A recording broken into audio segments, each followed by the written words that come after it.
Have you been having a nostalgic aching for the early Minecraft days lately? Because I definitely have. And since I sort of began my return to Minecraft on the channel, I wanted to make sure I was connected to my roots. And I felt the 100 days format gave me the freedom to edit something in a new way, all the while taking me and hopefully you down memory lane. And so here we are. Stick around and you'll see some classic gameplay, retro building styles, and a good old-fashioned world tour. All reminiscent of Minecraft's golden age. Beta 1.7.3. After naming the world Rootland, I began day 1. Almost immediately after spawning in, I took my first hit of damage as that familiar old sound rang through my ears. Then I began the age-old task, wood meet fist. Shortly after, I ran into a lava lake with that incredible old texture, which revealed unto me my first glimpse of iron ore. If day 1 was any indicator, I was going to be having a very good time as I reconnected with my roots. Now, unfortunately, I'm no speedrunner, so I didn't use the lava for any quick portals. However, further down past this area, I found even more iron poking out of the stone, along with my first clumps of coal. I also reluctantly picked up some gravel, not a big fan, as I knew the classic texture for it was pretty nice for making pathways. I climbed up a close by mountain to see if any old world gen would make a cozy location, and eventually chose a nearby valley. I cleared out a flat surface and began the foundations of a small tower. But before any respectable player could call it a tower, I got scared of the approaching first night and cut it a little low to shield it from the elements. As the night went on, I made my first crafting table and lit up the room a bit, giving it that classic blocky lighting look. To make the house a little more accessible, I took the brave leap of carving a hole in the wall and making it a doored entrance. As I started lighting up the area and getting a little too confident with the lack of mobs, I began laying out a worn down gravel path leading to my shoddy hut. But, of course, no house is a home in this game until a furnace is sitting comfortably next to that crafting table. And I used it to begin smelting all that iron I found so early on. As I got even more comfortable with the nighttime, I ventured out to find some sand to smelt down from my single block window view. When the iron had finished smelting, I crafted my first iron pickaxe, shovel,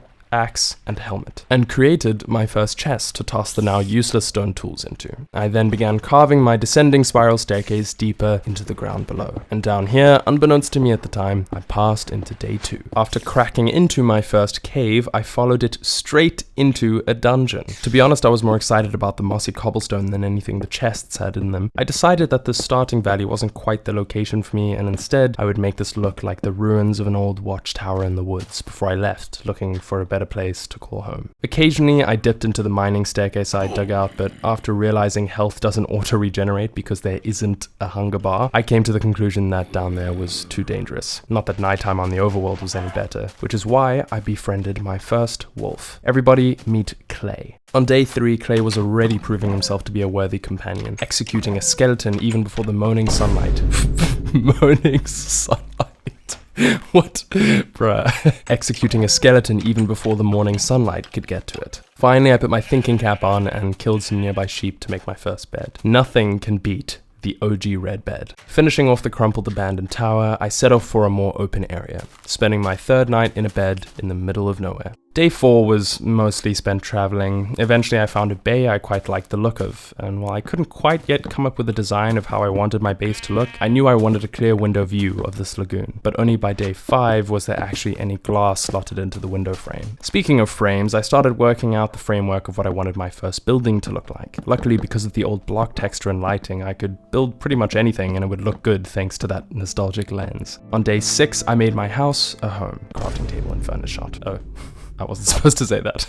After spotting a dark and menacing looking cave entrance in the close by mountain, I crafted myself a bow and a few torches and decided to check it out. As I approached the foreboding cave entrance, I discovered that it was, in fact, a trick of the beta lighting. There was nothing to enter. Disappointed, I spent the rest of the day building, popping a skylight in my cabin's ceiling, and deciding to take mining matters into my own hands, and on day 7 I began digging a staircase down to that infamous Y11. rest in peace. Down in a cave I dug into, I got quickly humbled by how little I know about old version combat, as I tried pulling back all my bow shots, wasting them on the stone wall in front of the enemy skeleton. After getting in the middle of a 4-way skeleton zombie battle, I remembered the only way to heal was food, of which I had none. After scrambling my way to the surface, I began day 8 by tending to my first set of crops. I thought these crops might make a good centerpiece to the base I had planned, and decided to make a crop circle type pattern out of them, and finalized that look on day 9, finishing it off with 2 cobblestone outlines. On day 10, I textured up the interior outline a bit. What I can definitely tell you is I don't miss the tool breaking sound effect that we all know and hate in modern Minecraft. Am I the only one who gets jump scared by that every time? Day 11 brought a pleasant surprise in the form of another dungeon in the cave I got scared of on day 7. Once again, the main part of my excitement was attributed to all that mossy cobblestone. I'm really starting to get used to these bow mechanics, it seems. Following a stream deeper into the cave, I got ambushed by a zombie who sent me flying into his creeper accomplice, which ended in my first death in Rootland. A heroic death, if you ask me. Day 12 may have started off grim, but after braving the dark once more, I returned to my items and killed that cowardly zombie that was still roaming the cave. Almost as if to reward me for this comeback, the game gifted me with some sparkly blue ones, sat comfortably in the stone mere blocks away from where I died. After making sure nothing was going to erase my diamonds from the world or kill me in the process of mining them, I earned my first 6 diamonds. They really do feel so much more important in the golden age of Minecraft. After getting home, I donned on my first full set of iron armor and crafted my first diamond pickaxe and sword. Afterwards, I wound down my excitement by beginning to fill in the pathway around the crops with stone slabs, a block that, for some reason, always reminds me of older Minecraft versions, back when we had a pretty bare variety to choose from. Day 13 consisted of some crop and tree farming and working some detail into the build. Settling back into this classic Minecraft experience really is a breath of fresh air. Day 14 was mining expedition day. I delved into that dangerous cave without looking back. I fought mobs of all kinds and uncovered diamonds, iron, redstone, gold, and coal all over. Using my brand new diamond pickaxe, I collected the magical 14 obsidian required to build a full portal, almost having a heart attack in the process. But as the twists got turnier in this constricting, confusing, old world gen cave system, I got completely lost. I traced my tracks as best I could and still didn't recognize anything. During this confusion episode, the world above passed into day 15. While I kept trying to make the most of my lost state by mining every ore I ran into, I started running in circles around myself in the same cave corridors. After what felt like hours down there, I eventually caved, fuck me, and started to just mine my way up to the surface, wherever I may end up.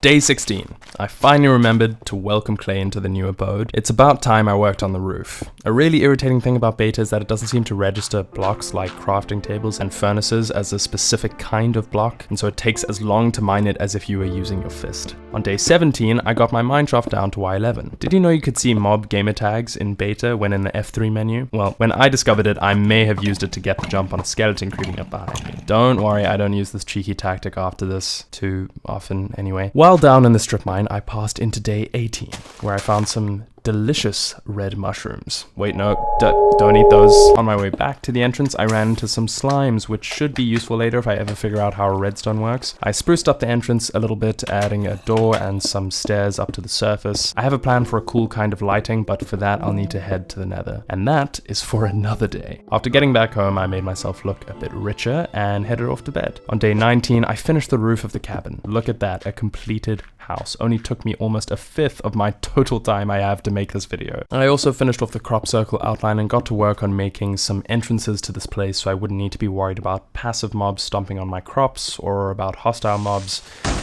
Yeah. Now you may call having 8 doorways excessive, but I call it prepared for anything. Not to mention when they're automated with pressure plates. And with this advanced system in place, I decided that I would stand against the night of the 20th day, saying to the world I am not afraid. I just want to stay behind this very sturdy fence. This made me realize how poorly lit up things can get in beta 1.7.3, and so I brightened things up a bit. The rain that came pelting down didn't stop me from braving the outdoors and making a worn down pathway to the mine shaft. As the sun rose on the 21st day, I fixed up the mine shaft entrance with some wood and stone slabs. Never in my Minecraft career has stone slabs had such a prominent place in my block palette, but such is the experience of the Golden Age. While mining underground on day 22, I happened to be in a VC and got this honest truth thrown at me. You don't even know how to use redstone in current Minecraft. Why do you keep collecting it? On day 23, I decided I wanted to make a room worthy of harboring the nether portal, and looking up at that close by hill, I recalled my incredible ability to make hilltop cathedrals. I flattened out the land and placed down the beginnings of a stone slab framework. By the middle of day 24, the framework looked solid and I filled in the gaps with some mossy and regular cobble. On day 25, I made the cathedral look a little more connected by adding a gravel pathway up the hill. I also started working on the arches of the cathedral. Day 26 was spent setting up a podium in the cathedral, building a nether portal on that podium and lighting up said nether portal. Don't want to be going in there till I'm ready, that's for sure. On day 27, I carried on working on the arches of the cathedral in order to... God, good lord, the nether portals made quite the fucking racket. After resting my worn out ears, I began day 28 messing with some detail in the wall of the cathedral. Unfortunately, I found stairs don't go upside down in beta Minecraft, but that just forced me to get creative. After filling in the floor, the cathedral was really starting to come together. To give it some history and make it feel like it had been here for a long time, I made the entrance look a bit dilapidated. After finishing the arches on day 29, I decided I wanted to use spruce wood for the ceiling. So on day 30, I set off on an adventure to find some snowy lands. And would you believe it, not even 5 minutes after I'd set sail, I almost tripped into a surface dungeon. By now you know why that's so exciting for me. More mossy cobblestone. After sailing way into the night, I was disappointed by the lack of snow and decided to head home and try a different method of exploration, using the nether's fast travel. Now, what I mean by this is that because for every 1 block traveled in the nether translates to 8 in the overworld, I could travel through the nether at 8 times the speed and build a portal when I feel I've traveled far enough and see if I hopefully pop up near some snow. But of course, to do this, I would need to explore my nether spawn first. So on day 31, I made my way up to the cathedral wearing full diamond gear with my shiny diamond sword and traversed into the nether for the first time.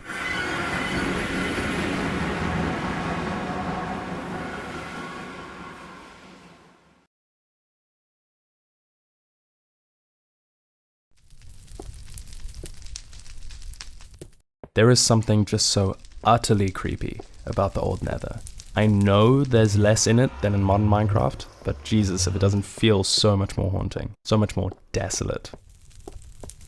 After scooping out my nether spawn, After scoping out my nether spawn, I realized I got pretty lucky. I decided to crush up some glowstone to complete that cool lighting idea I had back on day 18. And just when I was thinking I was home free from one of the most tame nether experiences in my recent Minecraft history, I found a ghast guarding my portal. In all my genius of only packing what I thought absolutely necessary, I left behind my flint and steel, my only hope of getting home if something blew up my portal. This wasn't just a fight for my life, it was also a fight for making sure my portal didn't shatter if I did win. After hitting back fireball after fireball after fireball at the seemingly invincible ghast, I decided to go in for the kill up close and personal, and boy did this ghast not last long to my trusty diamond sword. After a well-deserved rest, I woke up on day 32 with a thought. Using the nether for fast travel is simply not worth it. I'd have to just do it the old-fashioned way. Before setting off on another journey, I finally got to implement that lighting idea I had. Pretty neat, huh? In starting my trek, I felt a wave of nostalgia crash over me as I walked over these bare-boned hills marked only by birch and oak trees, steep cliffs, and the occasional cave.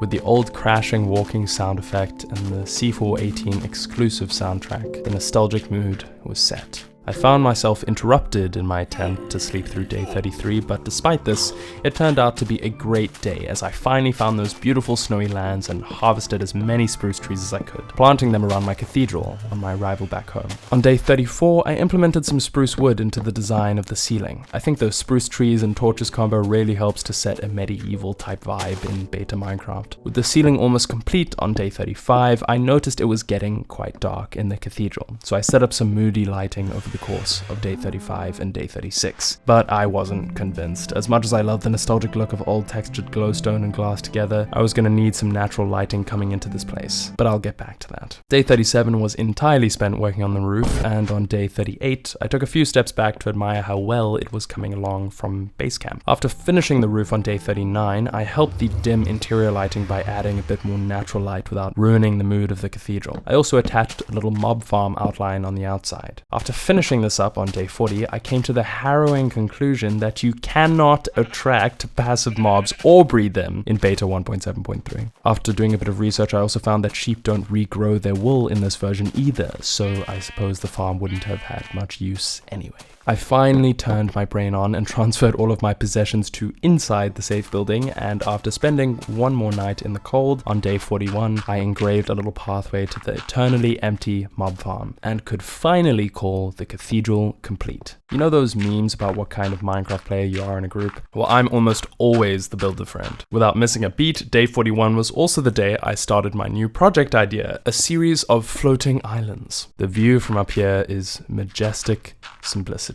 After forming the first small island, I made a waterfall to get up there easily. Gotta love Minecraft physics. On day 42, I realized that I was going to want the grass up there to be lush and green, and without silk touch or any enchanting for that matter, I was going to need to build a big ugly stairway to heaven in my backyard with the hopes that it would take less than 58 days to reach the island in time. Watching my diamond armor deplete and feeling a little low on the blue gems in general, I decided to go for a Y11 mining trip. But I broke the one rule all Minecraft players know from beta 1.73 all the way to 1.20. Never dig straight down.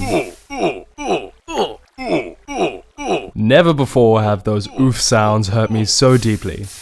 In a bit of good news though, on returning to the same spot on my way down, I found I hadn't been completely done in by the game and I still had a fair amount of my diamond gear left. As if the world was crying with me, on the night of the 42nd day, it was pouring with rain. Slipping into bed, I yearned to wake up on day 43 and find it was all a nightmare.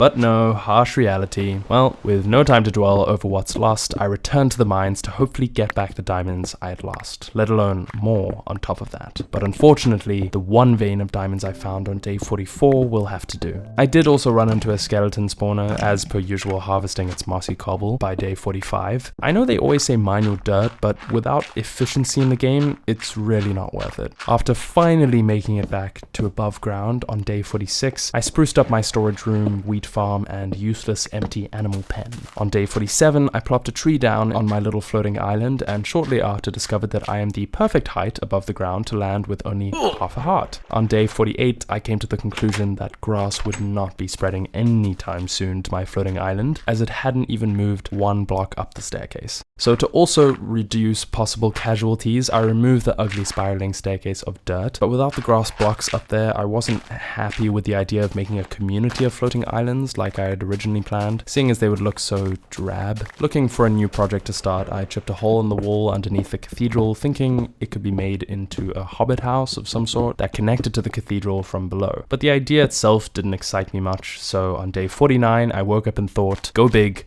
or go home. Luckily, with so little blocks available in beta 1.7.3, I could get away with a fairly stunted color and texture palette. So I started building big and said to myself I'll worry about the detail later. I wasn't entirely sure what I wanted the final product of this to look like, but I knew I wanted a big bridge connecting to the mountaintop. After a long day of hard work, I got one of the most rewarding views I've seen in Minecraft. I proceeded to work through the night, adding some texture and shape to the tower overlooking the lake. As the sun rose on day 50, I descended the tower, happy with my progress thus far. I worked a bit more on the tower's frame and made a makeshift entrance. After spending 10 minutes trying to figure out the crafting recipe for a button in beta, I had an iron door entrance and exit to the tower. I knew I wanted a way up to the tower too, so on day 51, I built the staircase leading up to the lookout point. One thing that beta has taught me is that the only lighting that works effectively in this version of Minecraft is natural lighting. So I made sure to keep at least one block open to the sky, even when I made the roof of the tower. Speaking of, on day 52, I ventured into the nether and fought brutally against a ghast to get some netherrack for the roof. I thought the old pinkish texture would work well, and I think it turned out pretty good if you ask me. On day 53, I finished it off by placing the glass block at the top to to allow for that sweet natural light to still pour through. Then, to get an idea of where this bridge would connect to, I started building the platform that would ultimately connect with the mountainside ahead. On day 54, I got to work on some arches underneath the bridge to give that heavy, structured feeling. It took a lot of messing around until I was fully comfortable with the shape, but eventually, on day 55, I got a result that I was happy with. I love my main issue being shape and design in beta as opposed to all the block palettes I have to worry about in modern Minecraft. I knew cobblestone was going to be a big requirement in this build, so on day 56, I set out strip mining for the hope of finding diamond, but mainly to accumulate as much cobble as possible. But after getting far too excited by a cave system I found, by day 57 underground I was positively lost, with one single diamond to show for all my caving. By day 58 I was back in the comfort of my own home though. Swiftly I got back to work on the bridge, which I finally connected with the mountain. I knew I wanted another tower on the mountainside, and evidently I was going to have to make it a bit taller than the first, so on day 59 I dug further into the mountain and planned the outline of the tower that would extend from the bridge's height through the mountain to the top. Luckily I brought a bed with me because this was going to take a while. As I was going to sleep, I got a glimpse of a beautiful sunset through the gaps in the distant tower.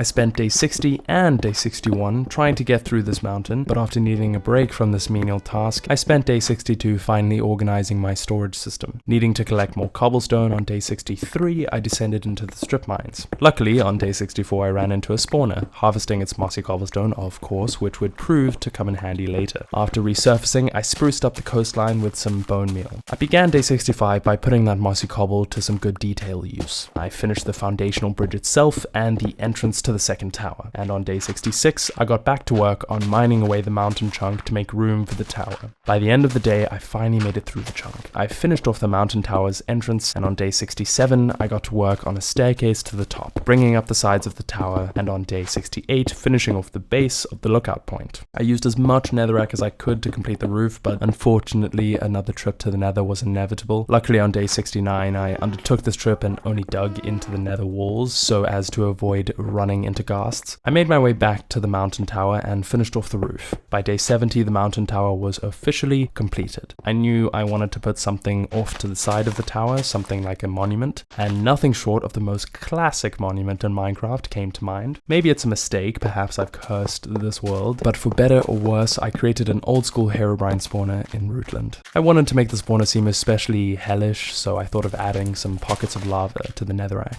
Thinking the quickest way to get lava was the nether, I set out to the nether on day 71. After a 10-minute jousting match with 2 ghasts and no lava acquired, I decided to collect some from the mines below instead. Placing these 2 pockets of lava really did help add the feel that something horrific was summoned here. Now that the fun, creative part was over, on day 72 I had to get back to building those stone arches. I started work on the foundation of some pillars the arches and bridge would be connecting with, but by day 73 I realized I didn't have enough cobble to finish the job. So on day 74 I jumped back into the strip mines. Pro tip, don't use fucking gravel to build over a lava lake. Mining my way into day 75, I kept going until my diamond pick could take no more. Resurfacing to a sunset, I woke up on day 76 and got to work on the cobble pillars, starting by making it seem like it was supported a bit better, and then finishing off the pillar itself. To connect the pillar with the bridge, I broke a bit into the bridge path itself to create this hands holding up the bridge effect. On day 77 I added some mossy detail to the base of the pillar and got to work on the next one,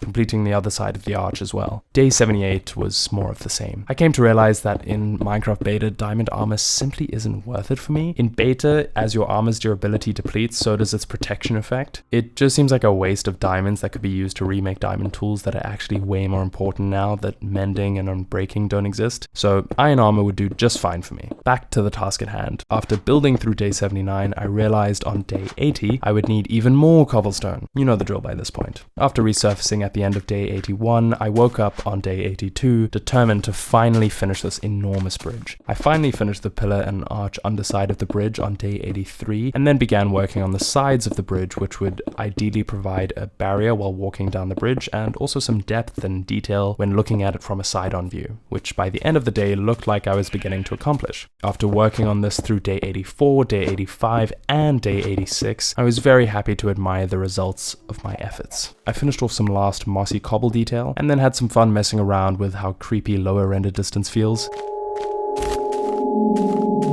Now that the bridge was done, I remembered on day 87 that I had an unfinished hole in the wall to keep working on. I was excited to work with anything other than cobble and stone, so I went on a tree harvesting rampage in preparation. I knew I wanted the hobbit hole to connect with the cathedral, so on day 88 I mined up a connecting staircase between the two. I added some depth and wood detail and called it a successful day and start to the project. On day 89 I carried on in this vein, and after finishing the staircase I was pretty happy with the result, even if the lighting wasn't very bright. After making a cool depth effect with the window, I called it a day. Oh my god. Day 90, the last stretch. Well, no time to waste. I got straight back to work, finishing the floor and ceiling and extending the room itself a bit. After adding some moody lighting, I knew I wanted to put something on display down here, and after remembering paintings are indeed in Minecraft Beta 1.7.3, on day 91, I brought one down with me to the hobbit hole and messed around with the dimensions of each painting. Ultimately, because of the shape of the room, I decided to have 2 of the thin, long paintings up. I dug down a corridor with the plan of putting together a small library as part of it. I also wanted to give the hobbit hole a homey vibe, so I added a bed at the end of the corridor. And thus, on the night of the 91st day, the legend of the cursed bed was born. Every single time I tried to sleep in this bed, I was woken up by skeletons or zombies. It was fucking ridiculous. It didn't matter how many torches I put down or how well lit the entire room was, I was aggressively woken up again and again. So, to make it to the 92nd day, I had to trudge all the way back down to the hill in the middle of the night to my main base.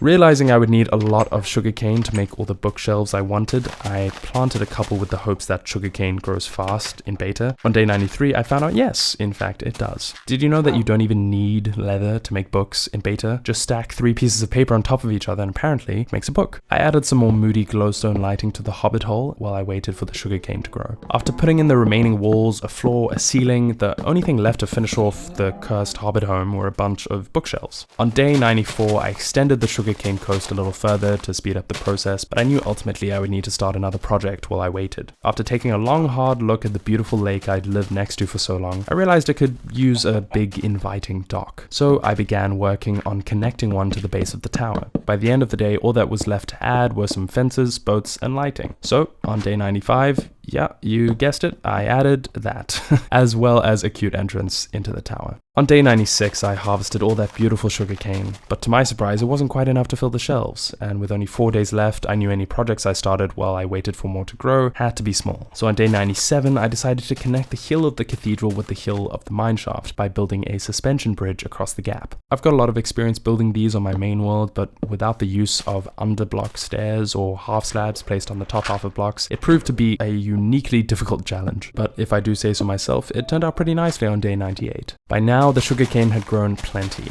I harvested it and had 1 bookshelf to spare in the hobbit home that I placed at the head of the bed. Maybe those books hold all the demonic spells and ritual instructions that made the whole home cursed. Waking up on day 99, I knew I had time for one more small project. So I decided to make the lakeside a bit more vibrant and added a small fishing vendor. Finally using wool for the first time in a build, I realized I did not have enough, but in the meantime I finished off what I could of the little market stall. As I watched the sun go down, I knew the next morning would be my last on this world for quite some time, maybe even forever, depending on how well this video does. So if you want to see more of this, support by subscribing or commenting or liking or sharing. Anyway, waking up on day 100, I had one small goal left: find and shear some sheep to finish that market stall. You would think this to be an easy task, but these sheep were not having any of it. After chasing sheep into lakes and running into the wrong colored sheep, I found enough to finish off the market stall. And this is exactly what I did. After making a small pathway to the stall, I finally finished the last build in my first 100 days in the world. As the sun ticked past noon, I took one last look around my base. From the dimly lit cathedral to the cursed hobbit hole below. From the completely useless animal farm to the suspension bridge that ruins the view from the window below it. From the mining shaft to the sky island. From the dock to the top of the first tower and onto the bridge to the second. Taking another look at the Herobrine spawner, I sauntered down the bridge and the tower along the coast to my base, my home. In this moment, I remembered that broken down first base I built and just how far I'd come since then. This world is a testament to my roots in this game. The golden age has reminded me why I adore Minecraft and will continue to do so forever, because no matter the updates that get added, I'll always be able to load up this bare-boned version and sink into the world of beta 1.7.3 again. I fed Clay one last pork chop and fell to sleep on my 100th day.